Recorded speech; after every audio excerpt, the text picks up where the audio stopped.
Assalamualaikum warahmatullahi wabarakatuh.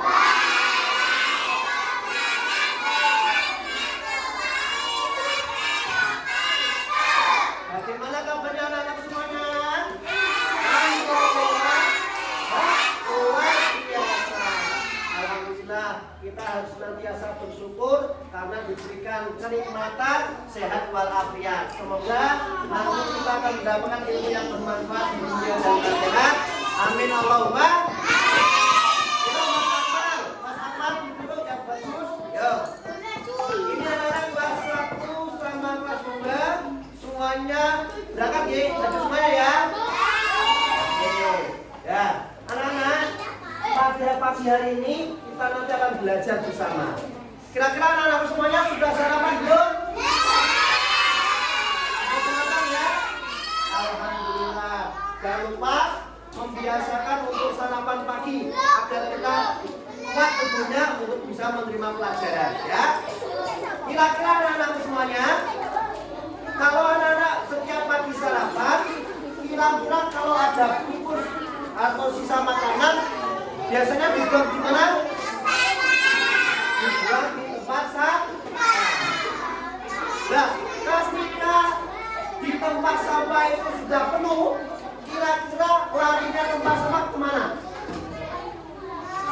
Ada yang tahu? Tempat pembuangan sampah. Ada yang tahu namanya apa tempat pembuangan sampah?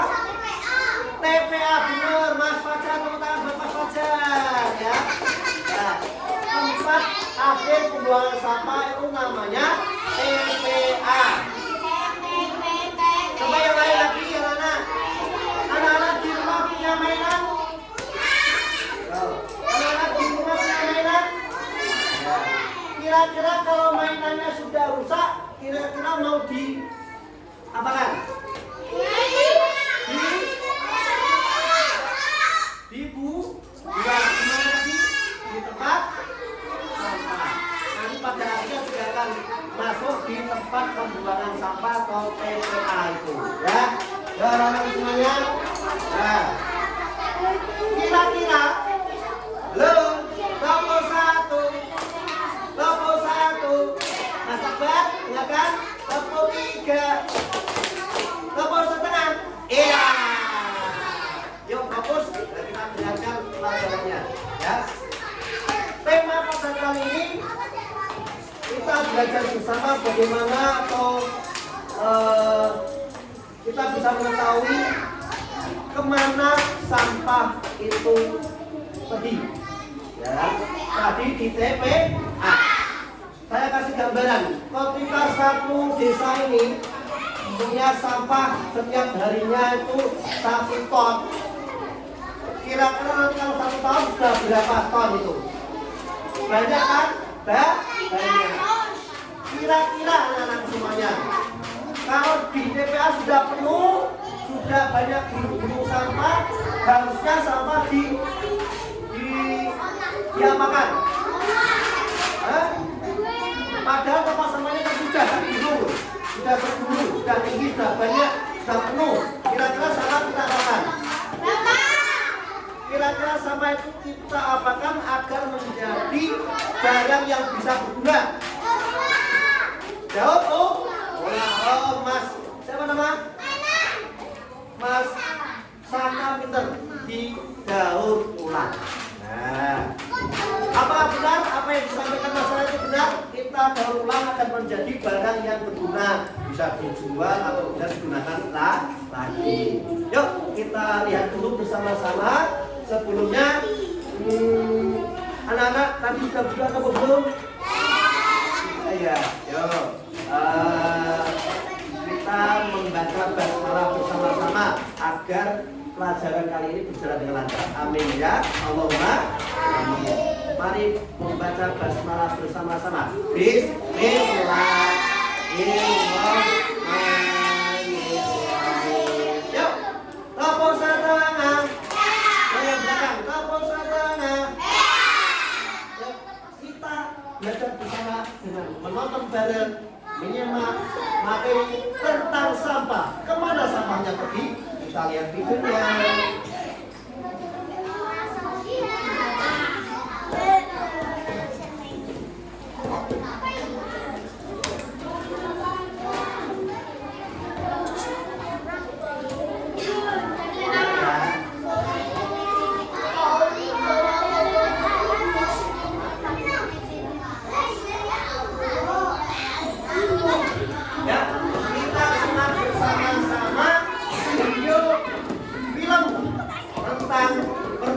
dan sampah. Ya, kita gunakan Bagaimana kemudian satu sampah bisa menjadi sebuah gunung sampah? ini dulu sampah. Masyarakat Indonesia, khususnya di kota Makassar yang notabene sebagai salah satu kota metropolitan, di mana hiruk-pikuk perkotaan yang begitu sesak menjadikan setiap harinya ada sekitar 1.000 ton sampah organik dan non-organik yang dihasilkan. Ya, dengarkan. Sampah-sampah dari seluruh penjuru kota Makassar ini kemudian dikirim ke TPA Rentang, di mana tempat ini yang menjadi tempat pembuangan akhir dari seluruh sampah yang dihasilkan oleh masyarakat kota Makassar. Namun yang menjadi masalah sampai detik ini adalah kesadaran masyarakat dalam memilah sampah organik dan non-organik, sehingga sampah yang tidak terpilah menyisakan gunung sampah. Terlepas dari semua itu, di tempat yang semua orang belum tentu ingin menginjakan kakinya, yaitu TPA atau tempat pembuangan akhir dengan lingkungan yang kumuh, kotor dan bau. Namun disinilah beberapa rakyat kecil menggantungkan hidupnya menjadi seorang pembuang sampah, mengais rezeki di antara tumpuan sampah. Dan berkat adanya para pembuang sampah ini juga berguna bagi pengurangan volume sampah yang ada. Salah seorang pedagang bakso yang sudah berjalan cukup lama di tempat ini, sebut saja namanya Mas Agus. Bagi beliau tempat ini adalah ladang uang dan tempat perputaran ekonomi bagi masyarakat prasejahtera. Sedikitnya para pemulung ini bisa meraup untung hingga 300.000 dalam hari. Kalau di TPA kurang lebih saya 6 sampai 7 tahun. Ini penjual bakso di sekitar. Kalau menurut penilaian orang memang kondisinya keadaan tempat sampah memang dibilang kumuh. Tetapi perputaran uang di tempat sampah ini memang per harinya itu perputarannya sangat luar biasa banyak. Jadi saya berdagang ini selalunya alhamdulillah juga habis terus. Siapa yang suka bakso? Dulu nanti beli sendiri ya. Itu bapaknya jualan bakso di sekitar TPA, satu harinya bisa mendapat uang. Ya, kalau menurutnya orang memang tidak berguna, tapi menurut para PAU kerja harian yang bekerja sebagai tukang ambu, mengumpul sampah, itu bermanfaat bagi dia sebagai mata pencarian setiap hari. Saya bilang begitu karena dia bisa diambil di barang-barang plastik itu ditimbang dan dibuat seperti itu. Memang sih kalau dilihat kasat mata memang tempatnya virus, tempatnya bakteri, kuman loh. Tapi sampai saat ini alhamdulillah saya melihat tidak ada yang sakit karena sampah di sini. Tidak ada orang anak-anak atau orang dewasa sakit seperti itu. Karena saya lebih cocok sudah di sini dari penghasilan. Saya bisa mencukupi juga anak-anak saya bisa bersekolah semua mendapat penghasilan dari tempat sampah seperti ini. Saya berdagang di tempat umum seperti ini. Jadi dulu dibuat pabrik memang semacam lemburan, artinya bukan lemburan, dijadikan pupuk kompos.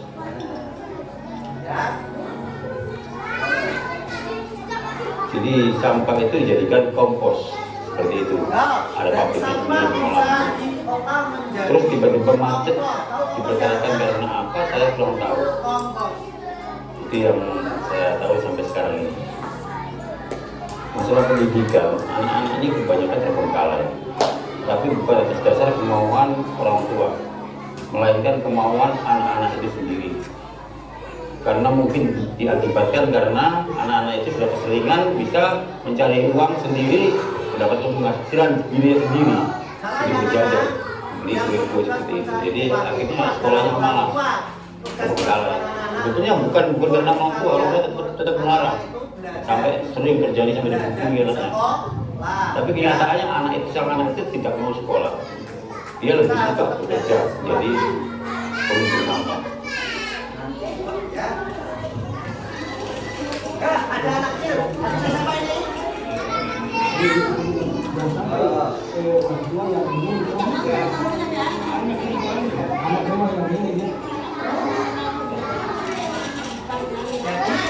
Di DPA itu ada banyak orang yang mencari makan. Kalau sampai saat ini alhamdulillah saya berdoa mereka ini bisa berkembang juga lebih baik.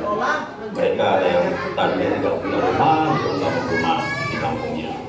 Mereka tadinya tidak punya sarana kendaraan motor, mereka sudah bisa beli motor masing-masing, bahkan melebihi daripada kehidupan di luar wilayah kalangan TPA ini.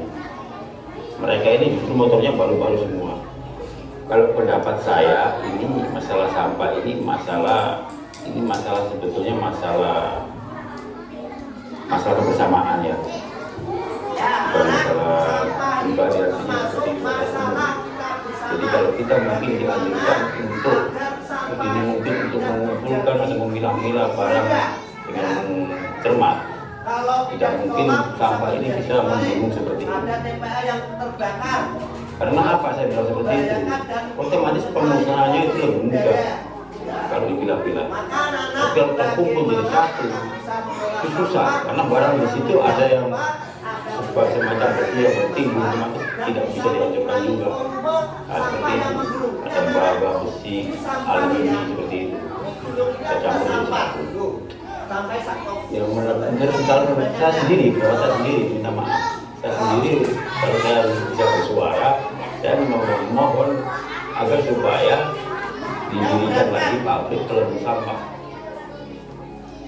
Masalah peleburnya bagaimana atau dibuat pabrik untuk produksi pupuk kembali atau pembakaran sampah itu tergantung dari solusi pemerintahan nanti.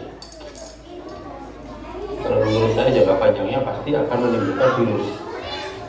Karena kalau setiap musim hujan itu air dari endapan sampah tadi itu mengenang lari ke dataran rendah.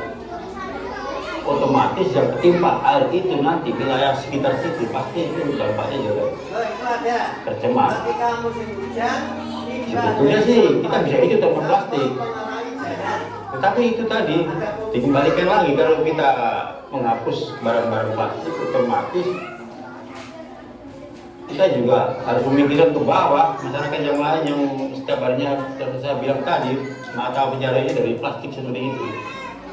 Karena di sini yang paling dicari plastik loh di TPA ini paling utama terbanyak penghasil uangnya itu. Sampah yang terbanyak itu menurut Bapak kalau plastik. saya pikirkan, jadi saya kumpulkan, saya bilang juga yang dari bahan plastik. tergolong Paprika, organik atau mana yang lain organik mengajarkan kita untuk saya bilang ada yang melihat juga mana dia tapi udah semua saya kan sehat-sehat tapi pasti kantongan saya sama istri kalau tidak membuang saya akan membuang seperti itu.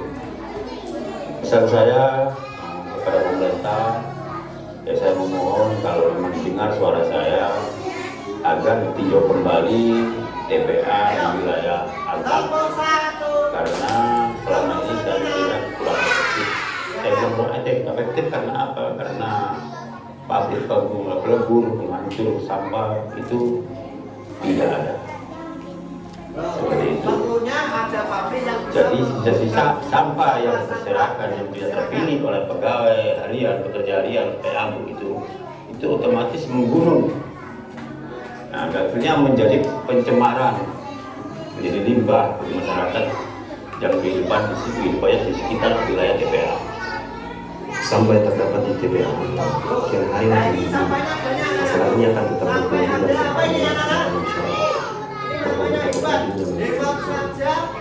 Salah satu contoh komunitas yang terdapat di Makassar ini mempunyai solusi terkait masalah. Bagaimana caranya untuk bisa mengolah terkhusus masalah daur ulang sampah? Ya, saya pikir karena kan ini menyangkut masalah kebersihan juga, sehingga ya paling tidak kan membantu kita juga di wilayah untuk masalah kebersihan. Maka ya kita bergerak bersama warga di wilayah untuk menyampaikan bahwasanya ini seperti gelas-gelas, botol-botol mineral itu sangat bermanfaat untuk bagi kamu sekalian juga setelah keluarga, karena bisa mendapatkan dana dengan dikatakan ya harus dikumpul pada jual per kilo. Nah, makanya itu hari kita jual kas berdiri bank sampah di sini Bank sampah yang pertama kali di Kota Makassar juga itu kita yang adakan bank sampah. Jadi kita beli dari warga itu per kilo macam-macam. Ada karton, ada gelas-gelas, ada kertas-kertas. Kalau masalah produk, ya alhamdulillah karena semacam kayak pembungkus-pembungkus kopi itu kita jadikan tas-tas semacam kayak ini. Kalau kita lihat ini, orang mereka tidak tahu bahwasanya ini apa pembungkus kopi. Ini kan kalau orang biasa buang, ya akhirnya dia tidak bermanfaat, toh. Nah, makanya itu hari kita kerjasama juga dengan peminum-peminum kopi. Mereka kita kasih tahu bahwasanya jangan dibuang pembungkus kopinya, bawa ke sini nanti kita beli. Saya pikir kalau masalah keuntungan ya banyak yang didapatkan juga waktu berjalannya ini apa kita punya UTM, karena kasih apa kita punya dulu itu ibu-ibu apa saya bilang karena nggak ada keuntungannya, karena tadi ini juga sang ibu-ibu yang tidak punya HP dia sudah bisa beli HP. Ada banyak yang keuntungan yang didapatkan dari hasil kita bikin daur sampah ini.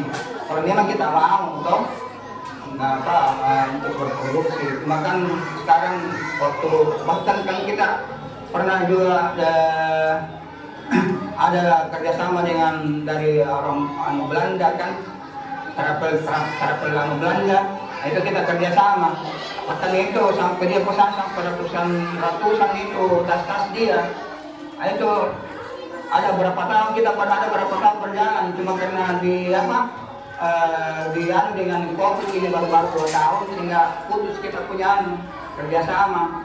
Saya kira prestasi kalau berbicara masalah prestasi saya kira banyak ini mereka yang bisa dilihat itu hasil-hasilnya masalahnya lingkungan dengan daur ulang sampah. Kalau masalah prestasi ada yang ini bahkan Pak Wali Kota, bahkan Menteri Pemberdayaan Perempuan juga pernah datang di wilayah kita itu. Saya pikir tidak usah kita stop, cuma kita harus memberikan di masyarakat semacam pemikiran atau pandangan yang baik bagaimana bagusnya supaya kalau habis menggunakan itu plastik ya digunakan juga dengan baik, disimpan dengan baik. Kalau berbicara masalah siapa yang disalahkan kita tidak bisa juga bilang siapa yang disalahkan. Karena kapan kita teledor, akhirnya kita juga yang dapat sendiri. Seperti yang tadi saya bilang, kalau kita buang plastik di tempat got, itu kita dapat sendiri akibatnya. Bisa banjir, kalau datang di hujan. Solusinya barangkali ya paling tidak pemerintah kota harus giat untuk memberikan solusi atau pengetahuan masalah sampah barangkali di wilayah tempat masing-masing. Saya kira harapan saya barangkali ya kedepannya pemerintah harus paling tidak memberikan pelajaran masalah lingkungan hidup barangkali di masyarakat dan terkhusus di sekolah-sekolah supaya ya mereka bisa mengetahui bagaimana dampak-dampak yang bisa didapatkan kalau kita tidak kelola ini lingkungan dengan baik. Nah ini apa? Ini dari kumpul permen. Apa anak? Rompi ya? Rompi. Nah, ini tas. Tas dari daur ulang permen atau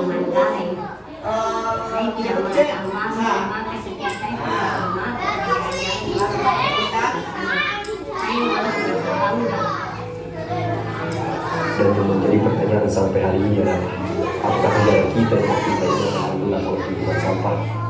Jawabannya iya, bisa saja. Sebab kita tidak hanya melaksanakan hidup yang bijak dan kemudian produk masyarakat sekali pakai. Maka masalah ini akan terus menjadi tema yang tidak akan usah.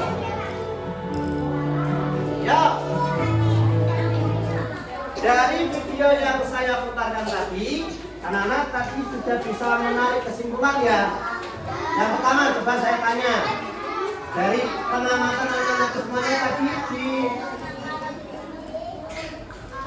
dari proyektor yang pertama, kira-kira kalau seandainya banyak sampah yang ada di rumah kalian, kira-kira akan terjadi apa?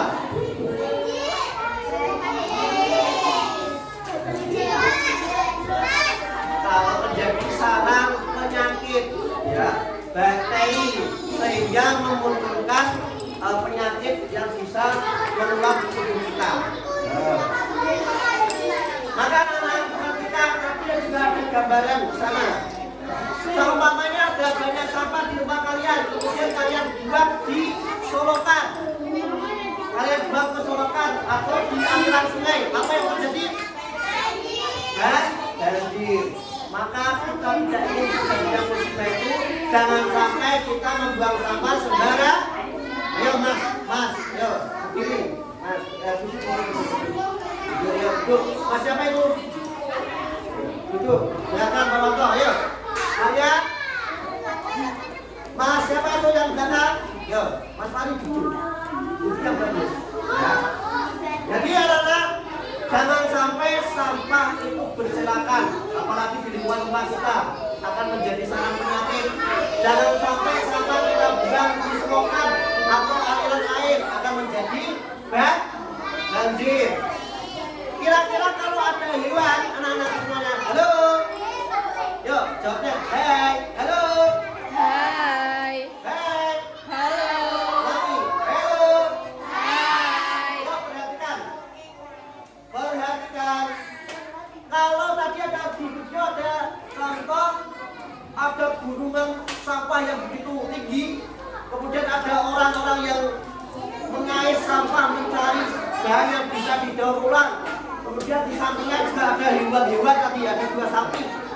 Kira-kira kalau sapi cari makanan di situ boleh atau tidak? Bagus atau tidak? Kira-kira sampahnya ada sapi yang cari makan di tempat sampah, kira-kira itu bahaya atau tidak? Bahaya atau tidak? Bahaya. Karena sapi itu makan dengan berbagai macam sampah. Kemungkinan tubuhnya akan terjadi penyakit. Ketika kita makan, kita juga akan tertular penyakit. Itu bahaya sekali.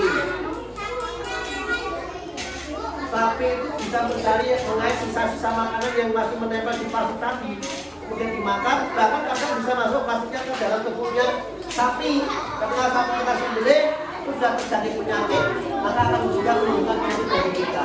Maka itu bahaya sekali. Yuk, mana yang semuanya? Yuk, tadi kira-kira yang bisa didaur ulang atau bisa dimakan tadi apa tadi contohnya? Apa? Bungkus apa? Plastik, kemudian ada botol, kemudian ada bungkus permen, kaleng, bungkus kopi bisa ya tadi, bisa menjadi tas, bisa menjadi apa tadi, mangkok ya, ada menjadi rompi, beras bisa, atau hiasan-hiasan yang lain. Maka anak perlu kita sadari bagaimana kita bisa mengolah kembali sampah yang begitu banyaknya. Ya, jangan sampai kita tidak memikirkan bagaimana bisa memanfaatkan sampah dengan baik agar tidak menjadi sebab terjadinya bencana di daerah kita. Ya, yuk. Berarti sampah itu perginya kemana tadi? Di TPA. Nanti akan lebih baik lagi ketika sampah itu kita kumpulkan, kemudian kita pilih mana yang organik, mana yang non organik, kemudian yang bisa kita manfaatkan kembali kita daur ulang menjadi barang yang bermanfaat, menjadi barang yang ekonomis yang bisa dijual kembali atau dipakai sendiri. Yuk, apa anak? Ya, jadi mari kita kelola sampah bersama-sama ya. Yuk, kemarin kita sudah membahas yang warna sampah warna kuning itu apa, yang merah untuk yang mana, yang hijau yang mana, kita sudah tahu. Nah, maka yang bahaya itu diletakkan di ember warna merah. Yang organik ditempatkan di tempat yang warna hijau. Sedangkan kertas itu bisa dimasukkan ke dalam warna kuning, karena kertas itu walaupun dari alami artinya sudah tercampur dengan bahan kimia, itu dicampurkan ditempatkan dibuang di warna kuning.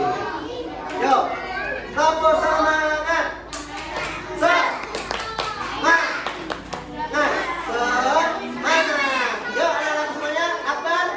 Jadi kesimpulannya tadi ya, kita manfaatkan sampah agar bisa menjadi barang yang berguna kembali. Ya, ya semuanya menghadap sini anak-anak semuanya. Ya. Nah, yuk kita nyanyi apa ya Bu ya? Hah? Yuk, 1, 2, 3. Esok, yuk.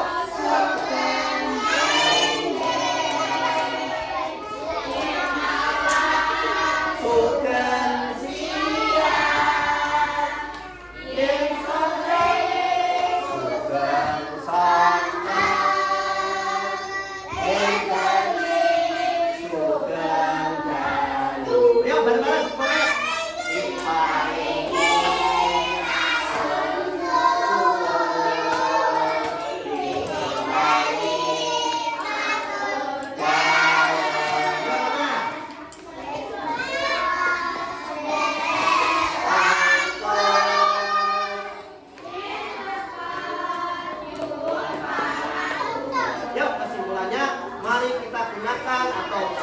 Sampah itu agar bisa bermanfaat lagi, kita daur ulang lagi ya, agar tidak menjadi sampah yang menumpuk menjadi masalah yang baru. Dah anak-anakku, untuk kali ini kita cukupkan. Semoga pelajaran hari ini tentang P5 mengenai sampah dan di mana atau kemana sampahnya pergi kita bisa mengetahuinya ya. Mari kita tetapkan hidup bersih. Darinya Nabi apa? An-nadhofatu minal iman. Kebersihan sebagian dari iman. Kebersihan diri, kebersihan pakaian, kebersihan lingkungan kita. Mari kita jaga agar bersih dari sampah. Ya, kurang lebihnya